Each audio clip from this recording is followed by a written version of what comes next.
Okay, we'd like to introduce Boba Fett, and here he is, a new character. Can you speak to us, Boba? Certainly. Boba has sort of a radio voice. There's a speaker built into him here, and also there's a certain amount of telemetry going on, and a certain amount of feedback for some reason. And why don't you turn around and we can take a look at you.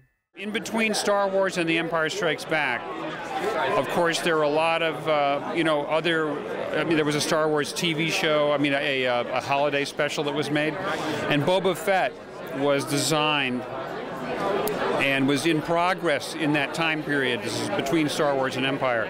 And, Joe Johnston had designed him, and George had approved the designs, and they built a temporary costume to see what it would look like. So we had the costume there in George's house, and we put it on Duwayne right here, Duwayne Dunham, the editor. Duwayne, do you recall being Boba Fett? Yeah, I was. I baked in that footage of Boba Fett. This is only a black and white tape, and he looks totally white. The concept of Boba now is going to be a multicolored fellow. They're going to actually have different colors, basically blue and green, sort of light, muted colors. There's also some electronics on him here.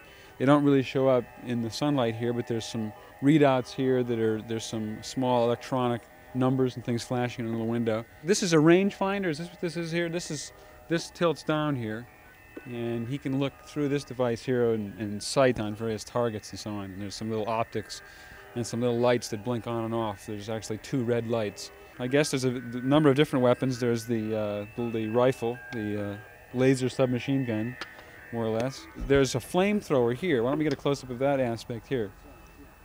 Okay, it's this structure right here. And guess what? There's some igniters in the front here that ignite propane gas, and it'll shoot out. On top, this is a dart throwing device, rather deadly, and there's other mechanics and electronics related to that there. These also shoot some sort of darts, projectiles from each knee. There's pockets down on the front of the legs here to store various tools and other accessories. Oh yes, on the feet we have, are these blades that kick out? At one time I thought that's what they were going to be. Are these also just spikes, just for kicking? These are little darts that fire out. Oh yeah, right here, these 4 little pins here. Well, this is some sort of laser gun. Yeah. It emits from this little copper end here. All right. There's a light that shines out. Right here. It's like a flashlight. It would be a torch or something. Flash, yeah. This is his pistol. The back here has a grappling projected from the backpack and goes to wherever it will. This is part of his jetpack. Let me just stand aside. Sure, have him turn around and get a shot of the jetpack. Can you do it, Duwayne? No. He's fighting to keep the lift, he's fighting to stay down when that's on.